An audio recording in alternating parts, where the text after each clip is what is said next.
Welcome to the Autoblog Podcast. I'm Greg Migliore. Joining me today in studio is John Snyder. Hi, how's it going? It's going well. It's a good day to be talking cars. Sure is. Not much else to do with this weather. Yeah, it's gray. It's overcast here. Late January here in Michigan. We had some snow. We had some ice. Now it's just cold. Yeah. So on that note, cars. A lot going on in the car world. We're going to lead things off with some car news. We're going to talk about Ford said this week that they're going to bring a smaller pickup, smaller than the Ranger, to the United States. So that's kind of interesting. Yeah. We're going to talk about an electric Challenger, not an electric Challenger to Tesla, an electric Dodge Challenger. More on that, and keep things green with the latest urban EV concept, looking ahead to that for Geneva. So pretty cool. Yeah. All cool topics. I'm looking forward to talking about the Challenger in particular. That's interesting. I don't know. I'm not sure what to make of that, but I think it's forward-looking. And then we'll review some of the things we've been driving. John, you were in the Volvo V60. Yes. Pretty cool-looking car. I like that. We were both in the Crosstrek Hybrid from Subaru. Yeah. And then I was in the Audi A6. I just got out of it. Should be nice. And then lastly, we'll spend some money. Love to spend money. Lots of cool things to spend money on in this podcast, but it will be on trucks and SUVs, so we'll tease that. So hey, let's go in here. I'll call this the Baby Ranger, and I'm sort of making up that name because Ford has not called that.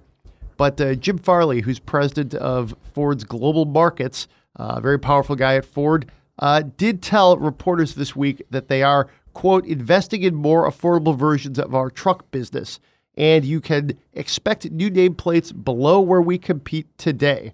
So to decipher that, that means they're working on something below the new Ranger. Mm-hmm. We've seen some spy shots of this.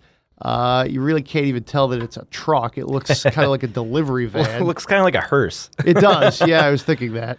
But they're doing this. And I think it's interesting because, you know, it took them so long to agree to like essentially bring back the Ranger for the United States. Right. And now they're saying, hey, let's take it a step smaller. Yeah, I'm a little curious as to who the market is for this truck. Personally, I love car-based pickups. And if this is going to be based on, you know, the Focus platform, you know, it's scalable, it's modular, so they can make it as big as they want. But car-based pickups are kind of my jam. I like them, and so I think this is cool. But I'm not sure that, you know, the rest of their customer base might think this is that great. But I could sort of see it as like, oh, we don't sell these sedans anymore. A customer could be like, I've been buying Ford sedans all my life. What am I going to buy now? I'll try their pickup, and this is where they would start. That's my only thinking for this. I think you're dead on with that. They've said that, hey, we're going to have, like, we're still going to play in these spaces, but the shapes are going to be different. And I think that's what you get with a smaller, compact pickup like this, is you're going to attract some of those Focus, maybe Fusion buyers who, you know, at this point don't have any place to go if they don't want to go to the Edge or the Explorer. Right. They're looking for a home, and Ford wants to keep them. So this is one play. Pickups are red hot. They are. They're very useful too. The thing is, if I were a sedan owner, I would not want to get a pickup because then everyone's going to ask you to help them move all their furniture all the time, which is that was one of the drawbacks of having a long-term pickup in the fleet. And you know, anytime, you know, I've had a pickup, that's always been the case. You always get put to work. The many times I've been in a pickup in the press fleet, I feel like I get like tasked with helping people move. Sure. It is what it is. But this could, I mean, I'm curious as also what the pricing is going to be on this, because it could be, you know, perhaps a lot more profitable than the sedans upon which it's based. So it could be a good move for Ford. I think it's interesting. For so long, they didn't want to bring anything that would even possibly compete with the F-150. Now it's like, okay, we'll do the Ranger, and hey, let's do a third truck. Right. So, well, when you kill off half your lineup, you know, you got to replace it with something. Yeah. I think what's interesting about this might be more like the Ranger people remember too, like a smaller truck. My guess is, like you said, the price point could be pretty attractive. Should be almost like maybe, I mean, now we're spitballing, but it would make sense to make it an entry level product and go from there. So I think it could definitely fill a different kind of hole in their lineup, which is good. And we'll see. You know, they have a pretty vast international like lineup of products, right? You know, not just with like smaller trucks and vans, but also like just platforms that they could harvest something to build this off of. Yeah, and frankly, like Volkswagen could basically take this platform and build something for their own markets with it too, and that might make a lot of sense for them. That might be the business case. Yeah, I mean, you make a really good point there. Ford is going down the this road with an alliance with Volkswagen, so which is brilliant in my opinion. That's interesting. Okay, so wait, let's stop there. You like the Ford VW alliance? Yeah, I think it's a really good idea for both of them. You know, Volkswagen needs trucks, and Ford needs EVs, and they both need to develop new technology too, and sharing the cost of development on that will really help. But yeah, I think it's a smart business move, just filling each other's holes when they're covering each other's weaknesses, and without acquiring one another too. They're keeping their own brand identities. So I think it's going to be good for them. And I think they're going to do right by consumers with this move too.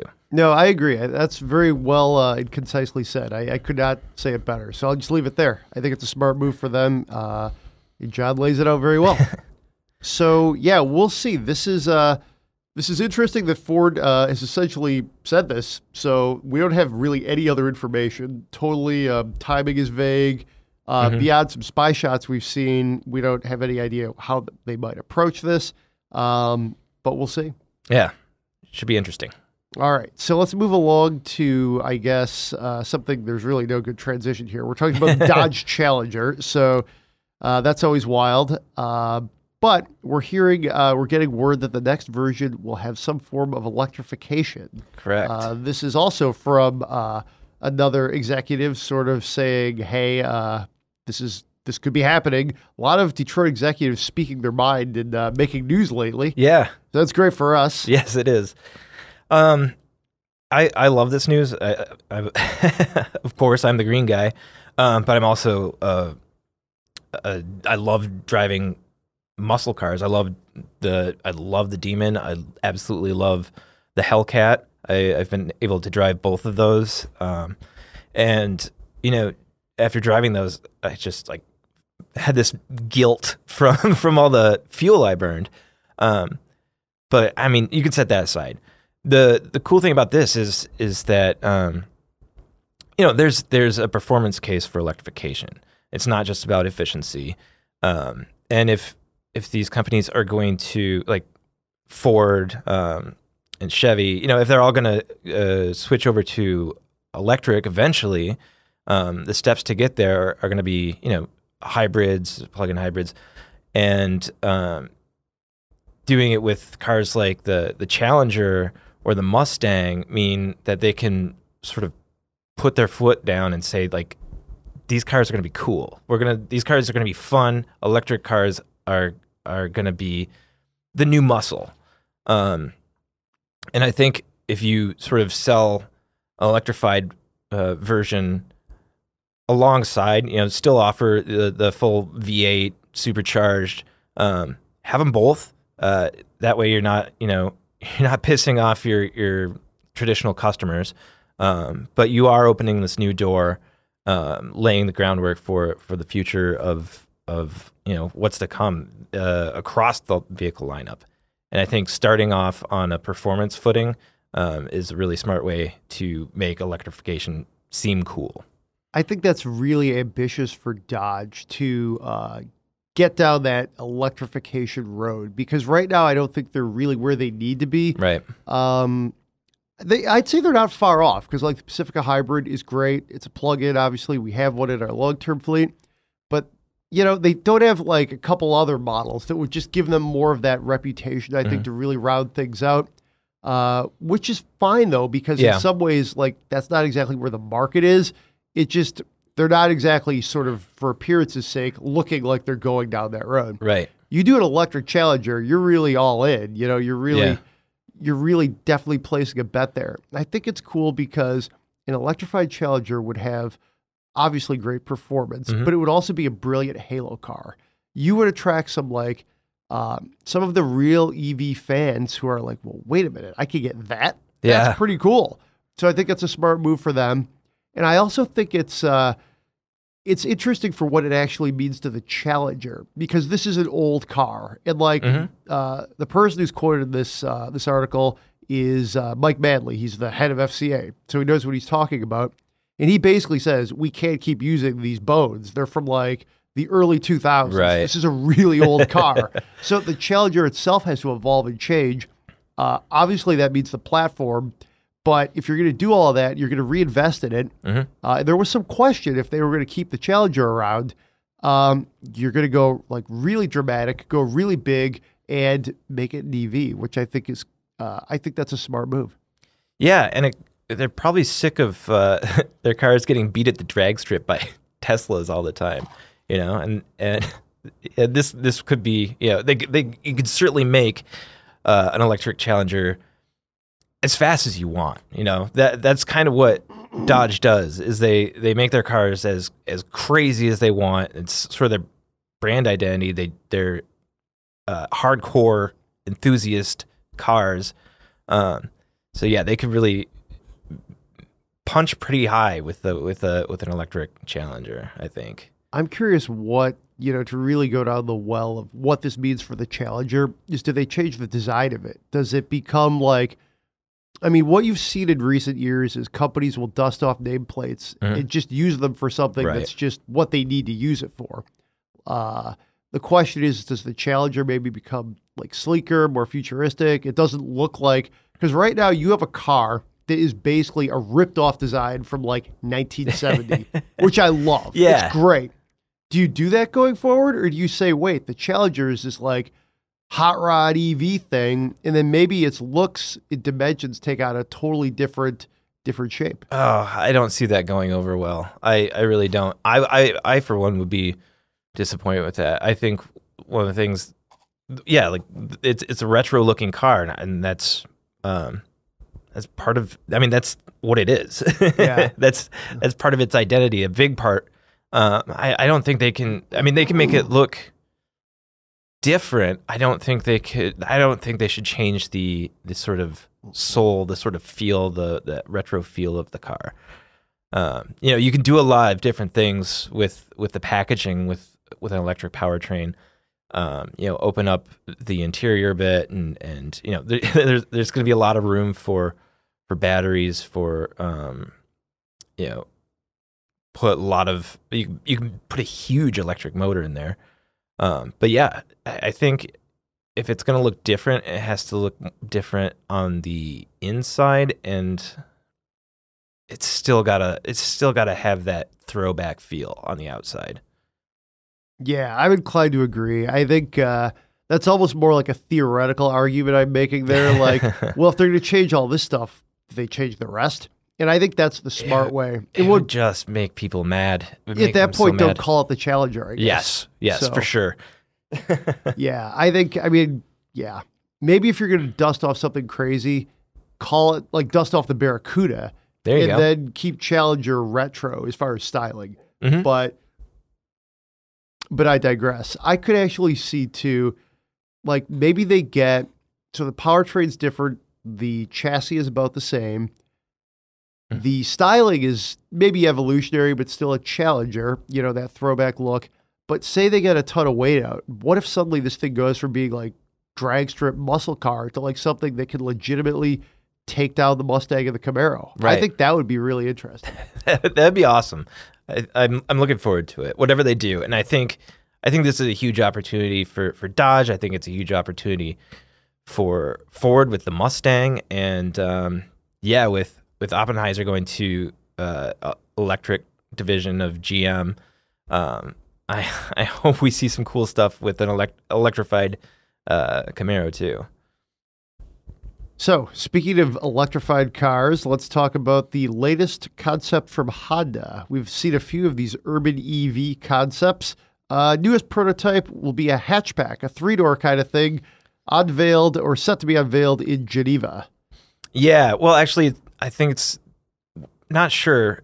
From spy shots, it looks like it's actually going to be a 5-door. The original one that they showed a couple of years ago at Frankfurt, I think, was a 3-door, and yeah, we've been seeing spy shots, so it's not totally a surprise that they've changed it. But looking at the one photo that, well, I think it's a rendering that Honda gave us. At first, I was really disappointed because it looks, I don't know, it's a lot rounder, less cute than the version we saw at Frankfurt. But looking at it for a while, it's growing on me. This new one, I was resistant to change, which is never works for anyone. But yeah, I'm looking forward to seeing it from more angles. And I don't think they're gonna bring it to the U.S. ever, which is really sad. Because I know I'm going to end up loving it. I know I'm going to end up wanting it. And it's going to be like forbidden fruit for me for years to come. Yeah. So this new concept, yeah, I was wrong. This is the one with more doors, and this one does not have like the glamour of the ones we saw the last couple years that looked more like, the one had that sports car dynamic. But yeah, that one was cool. That was so cool. That's the one I'd love to see him bring here. So this is it's sort of like the next in the line. This is going to be a prototype, and they're calling it a prototype. I think it's going to be pretty darn close to the production look. So, it's growing on me. It is growing on me too. Yeah, I feel like Geneva's is a great place to reveal this too. Geneva is it's a design show in many ways. So this is a good chance to really say, hey, how do people feel about this for global audiences? Where might this play? I do like the headlights though. If you look at the teaser shot that's on our site, it's pretty cool. And it looks like they're doing away with the original concept had like a bench seat that was almost like a love seat. This looks like it's going with proper bucket seats, but yeah, that was super conceptual when they showed the Frankfurt one, but those seats were cool. But yeah, so more on that to come for Geneva. Check it out on the site though. It's a pretty cool looking car. Let's talk about what we've been driving. Yeah, we both just got out of the Subaru Crosstrek Hybrid. Mm-hmm. We're really talking up the green stuff in this episode. I liked it. This one was the plug-in, like I said. It's ours came out at $38,470. Base price was just under $35,000. And then we had the moonroof, heated steering wheel, nav, and audio option, which added an extra $2,500 on there. It was a beautiful shade of lagoon blue. Yeah, that's a special color for the hybrid. And we should mention that this is eligible for a $4,500 federal rebate. So that brings the price down a little bit. It's still a little expensive. For a Crosstrek? Yeah. I agree. But I really like it.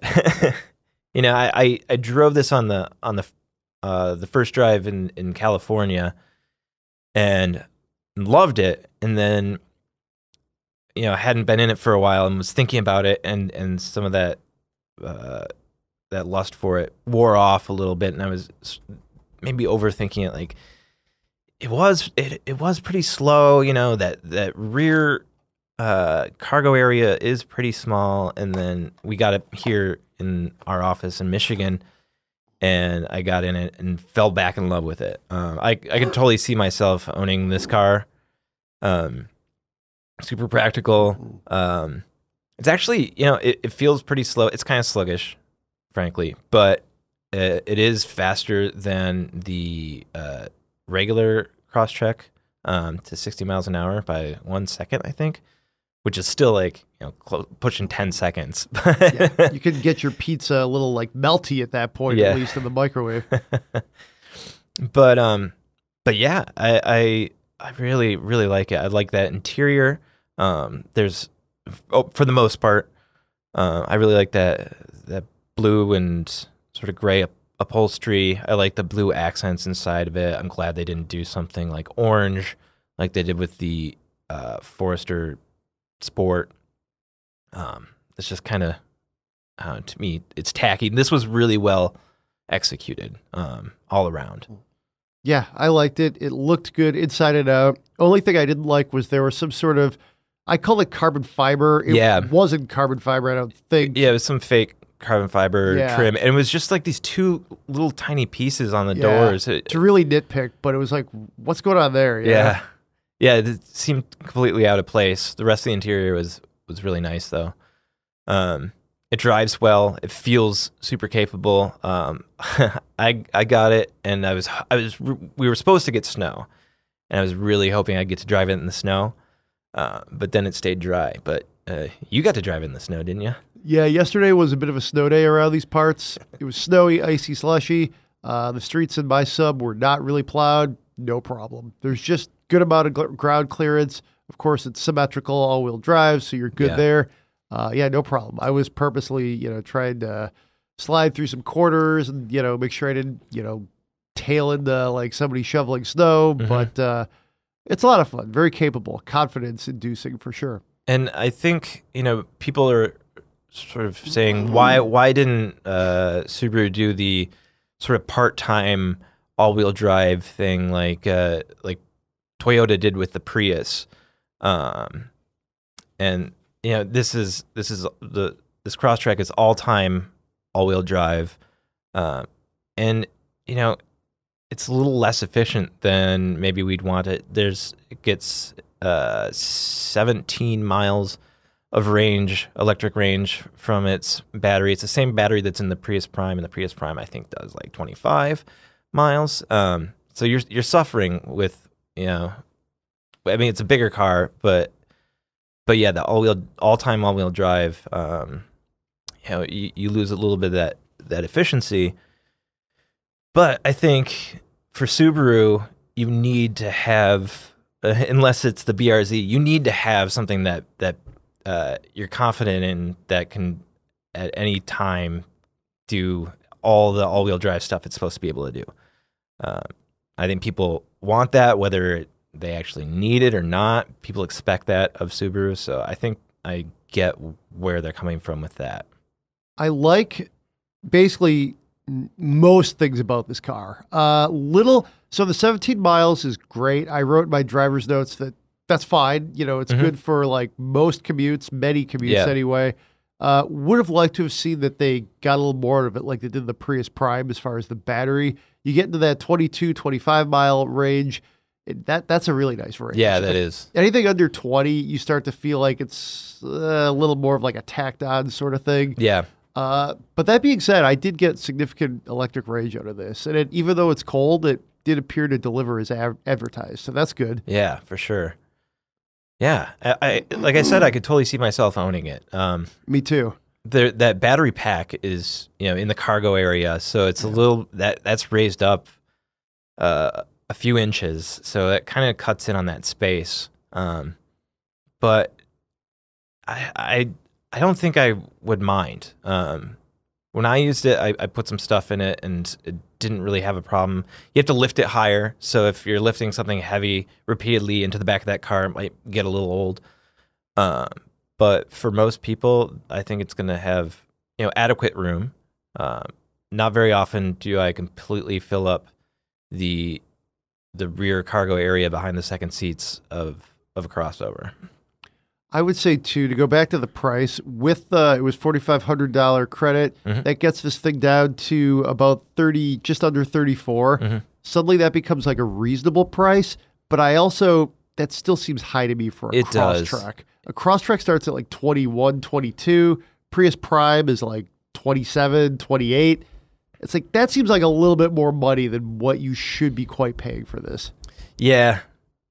Yeah, I agree. And I think that's a problem for maybe to get new customers from other brands. I think a lot of customers for this car are going to be current Subaru owners. So they're probably willing to pay a little bit more because Subaru has a lot of brand loyalty. A lot of the customers are green-minded, sort of, granola, tree-hugging sort of image brand.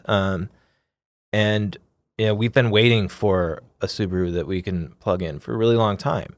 And so I think those people who have been waiting to go greener are going to be willing to pay the extra money to stay in a Subaru and have a plug. And I'm inclined to agree with that too. We're on the same page today with many of your philosophies here, John. I think if I really wanted a Subaru, I would pay the extra money for this, especially if I thought, well, I want the Crosstrek versus the Prius Prime. Mm-hmm. And of course, there's it is a little bit of it's not an apples to apples comparison. This is a different vehicle than the Prius Prime. I think the motors are from the Camry hybrids, and Subaru really made it their own. They sort of placed everything in the powertrain in different spots, so it's completely different. Other than the battery, for the most part, than the Prius Prime. You do get the all-wheel drive. It's a capable vehicle. It's of course a crossover.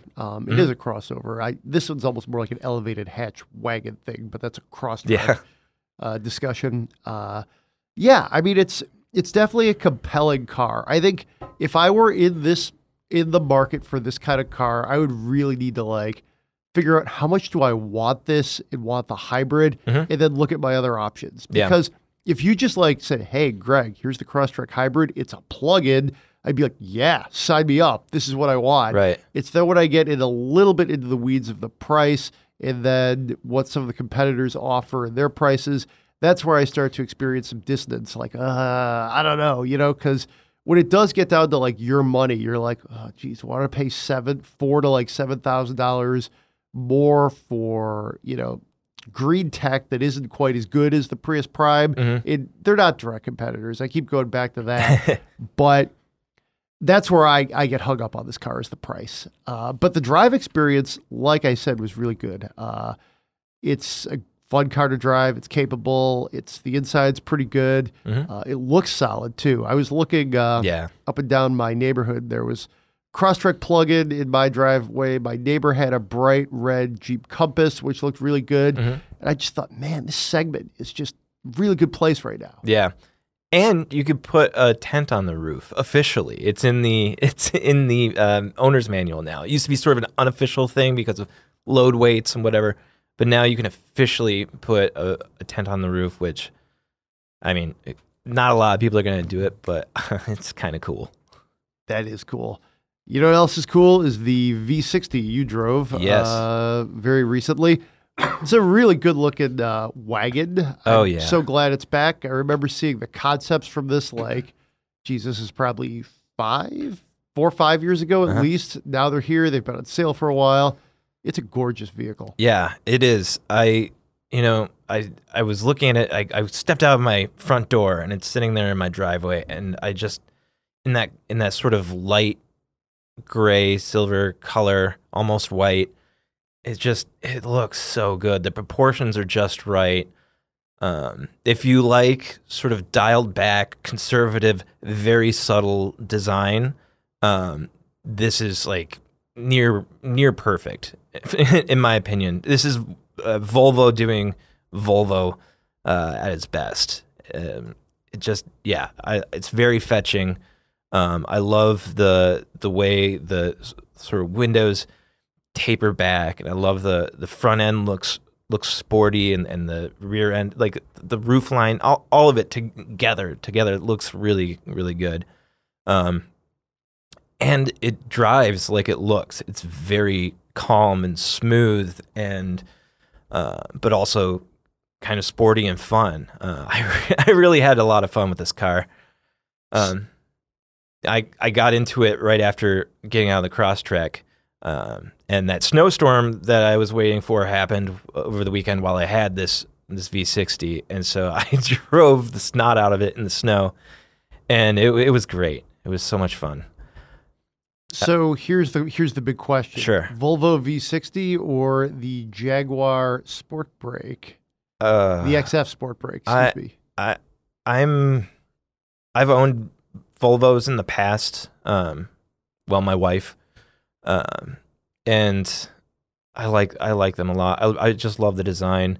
If I were gonna get a Jaguar, I would get the I-Pace. Yeah, fair enough. That's the only Jaguar that really calls to me. This V60 definitely calls to me. I would choose the V60.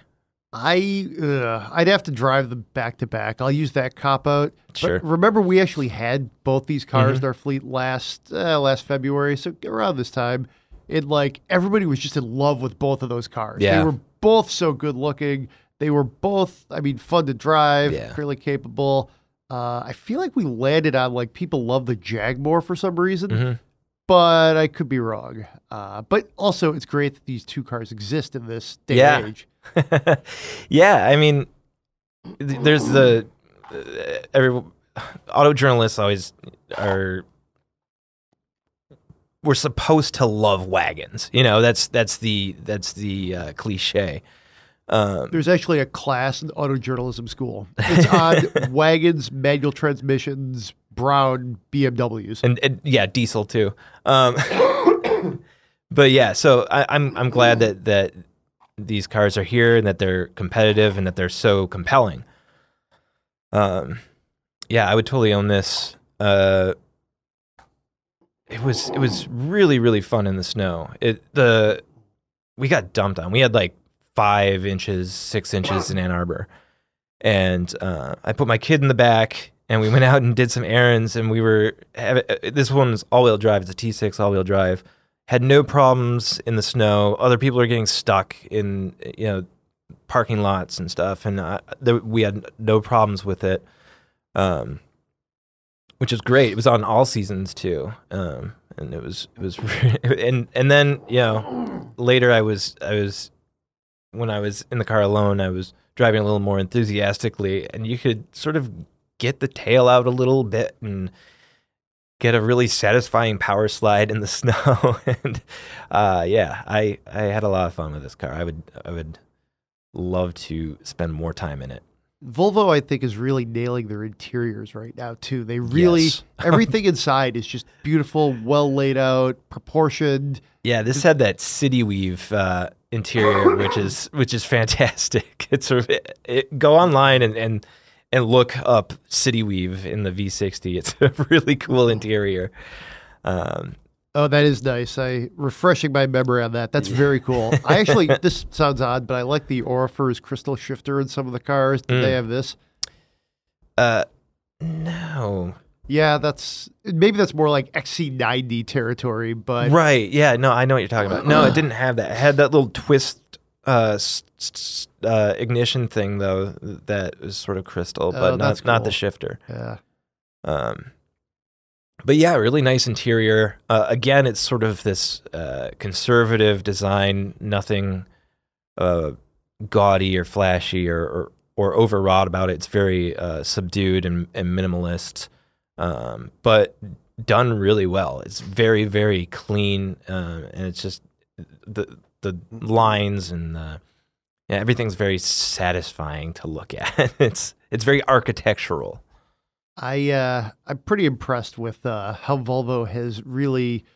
They just have so much momentum right now as far as their design and their brand image. I think they're in a good place. Yeah. I think they've definitely reignited the passion for their base and then expanded. So that's surprising when you consider, after Ford sold them, people weren't really sure they would make it.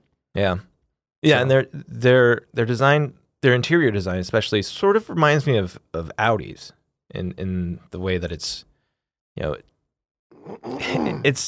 it's inoffensive. It's very business, but yeah, it's sort of very structural and architectural. We've said this on the podcast that there's some car companies that just, they have the interiors down, and then there's others who don't. And it's like, it doesn't matter about the price point. You know, they can have all the bells and whistles in the world. If they don't work, they don't work. And I think Volvo definitely falls into that category with Audi and a few others who just, they're nailing it. They're getting it right almost across the board. Their blingy stuff looks really expensive. Their lower like shelf models still look pretty good. And I think, you know, you're really seeing that with Volvo. Yeah. And they've been doing it well for a long time too. I remember, you know, a decade ago getting in Volvos and just being like, this is really nice design. Yeah, no, I agree. And speaking of nice design, I was in the Audi A6. Let's hear about it. It was, well, let's start inside. Okay. Because it was very similar to, I think, similar take for me with the Volvo. Inside, it was not overdone. It was just, it was really smooth and elegant. And like Volvos now have this sort of like dash that bisects, or shelf that like bisects the dash. Yeah. It's not really functional. You could, I guess, put your phone there, but it wouldn't stay there. Right. Kind of weird, but it looks good. It really adds this like extra level, extra dimension to the inside. This one was, it was dark. It had a lot of leather, a lot of that, I want to call it crushed velvet. I don't think that's what it was, but you know what I mean? That like really soft touch. Yeah. It feels good. There were some browns too. So it was black, brown, some gray, like the definition of minimalist and like kind of like dark. I honestly, I felt like it was slightly like clashy because it's like, yeah, maybe you go with like black and then gray versus like, you know, some brown tinting. It was pretty dark in there. My wife always tells me not to wear brown shoes with a black suit. Yeah, they just they don't go together that well. But you know, sometimes they can pull it off. But. And I think this car did. It was sort of like complex, sophisticated is what I put in my driver's notes. It was a very nice place to spend time. The seats in the Audi, the big Audi sedans, pretty comfortable, although I've had some difficulty finding a good seating position in them. Okay. I think it's weird because it's like you want to sit all the way back. That's how I want to sit. And then I find, well, I can't put my arm on the door because it's almost like a submarine. You get pretty low in the car. Yeah. And then you can't see over the hood because it's like also like a submarine. It's so long. This isn't criticizing the Audi. This is like a 5'10", relatively thin dude has a hard time seeing out of cars when he slouches. That's the issue. But the seat was a little weird for me as far as the like ergonomics. You know, now that you mention it, I had a similar thing in the Volvo. I couldn't get the seat back far enough, or you know, it was back far enough, but then there was like some weird hump in the floor, and yeah, it was just the ergonomics were a little bit weird from the driver's seat. But I digress. That's the Volvo. The Audi A6 though it's a great looking car. I think they're killing it with design. I feel like right now the Audi design has eclipsed the big design or the design of the big Mercedes because I feel like Mercedes has gone super conservative, whereas Audi has gone like there's more creases, there's more angles, but I feel like it's more tasteful with what they're doing, perhaps even than what they were doing a few years ago. It's a little controversial. But you've got the grille. It's a standout grille, but it's not crazy. Big wheels, the lights front and back definitely, they really pop. And you drive an A6 and you really feel good about yourself when you're driving in an Audi A6. Yeah. So fun car to drive, that's for sure. And it really, I think it achieves the right look too. Like if you're going to buy an A6, you're going to look the part for whatever that part is, you know. It's an impressive looking car. Did you take it anywhere cool? Not really. I'd like to say I did. I just drove it around town. Had a relaxing time driving it around town, you know, work, school, that sort of thing. The baby sat in the back in a rear-facing car seat. I was going to ask. Yep, he was comfy. Not as comfy as in the Audi A8L. Right. Which is like... That way to go, kid. You're lucky there when the rear-facing car seat, and then I didn't even have to push the seat up very far for the driver's seat. Yeah. There was plenty of room for him. He was more than happy. But yeah, he sat well. And it's the interior, like we said, is pretty good looking. This one came in at $77,290, which the funny thing is I'm always the guy who's like, oh, that's expensive. Yeah. That felt right to me. It just seemed like the right price for this car. It's an A6. It was loaded. It had, the 3-liter engine with Quattro, of course. Yeah. So, it's 7-speed S-tronic. It was a pretty loaded car. Like, to me, it felt worth the money. Yeah, that number just sounds big, but when you think about the content and the the brand cachet too, and it is a really sexy car without being gaudy, and that's sometimes hard to find. Yeah, and they put a lot into their cars. They feel really well engineered, really well put together. So you get that sense of quality when you're in them. You get this feeling like, oh yeah, this is worth that extra money. This one had 369 pound-feet of torque, which is something you really notice in Audis. Yeah. Like you really take off quick in an Audi. They're so torquey. It's so cliche to be like, oh, this German sports sedan is torquey, but this one, you felt it, I thought. Right, and with like the all-wheel drive too, like putting that torque to all four wheels is always, it feels stable when you rock it off the line. Yep, 335 horsepower. That was the number I was looking for. 0 to 60 in 5.1 seconds. Nice. Here's what I love. Top track speed is 130 miles an hour. So it's got to be electronically limited. Yeah, right? It's a quick car, and it felt big, imposing. You get those 4 rings on the front and the back, and it's a good look. Yeah. So we should probably spend some people's money. Let's do it. Alrighty, this is a good question. This comes from a Reddit AMA we did yesterday. Go check it out. We did it in the R Cars thread. For those of you that joined, that was awesome. John and I were on there. Fun. So much fun. It was just an hour of us I don't think we were in this room, but we were in another room here at Autoblog Tower, just riffing with you guys. So we'll do another one. I think we're going to try and do another one in February if we can. So yeah, come back for that one. Yeah, I ended up doing like a 5-paragraph essay answer to one of the questions. It was a green question, but I couldn't help myself. But it was a lot of fun.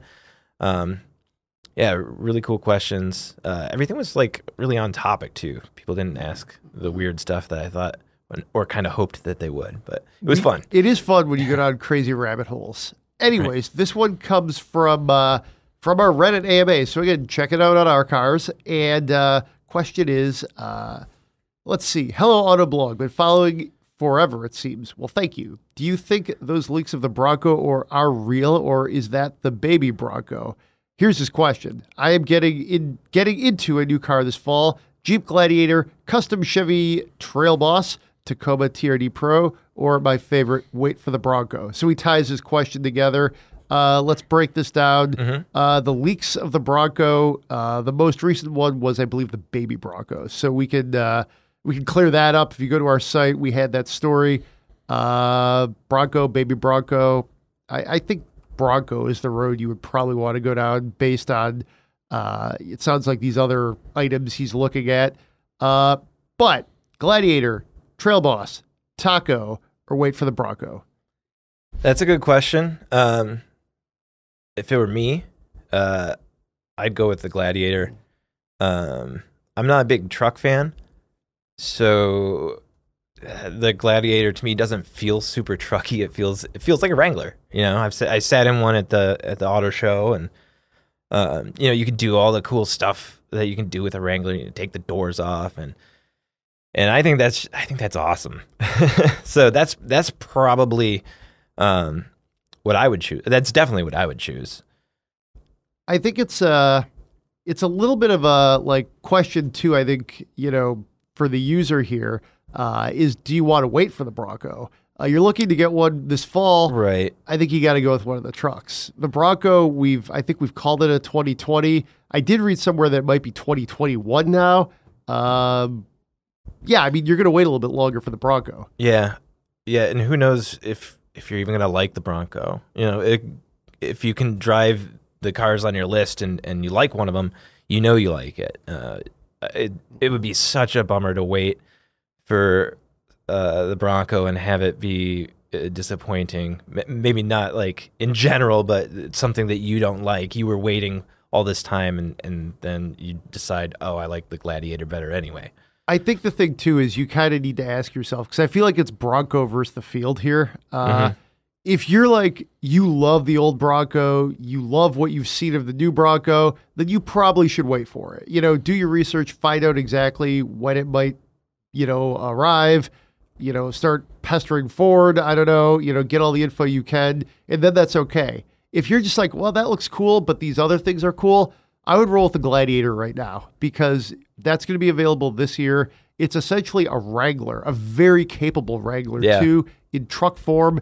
And the Gladiator is as cool as anything out there. It's one of the coolest things we've seen. Yeah. I sat in one at the Detroit show, loved it. Yeah. So that would be my vote. I think it's cooler than the existing trucks that you would consider. Trail Boss is a little bit bigger. You're talking Silverado territory here. Reese Counts, who organized this AMA, suggested Colorado ZR2 because that's really actually more the size you're sort of referencing here. That's a really good car. I mean, a truck. It's that's a compelling one too. But I would still go with the Gladiator personally, just because it's different. It's different. It's cool, and it's sort of a known quantity because it's Wrangler based. It's if you like the Wrangler, you're probably gonna like this. Yeah, it can tow a ton, like over 7,500 pounds. Definitely. So yeah, I think the Gladiator is where it's at. You can get Rubicon, which is even cooler. You can get all the Mopar parts for it. So yeah, you can do a lot with it. Yeah. The Gladiator is basically on my short list of vehicles that I would consider buying next if I, needed a new car. And yes.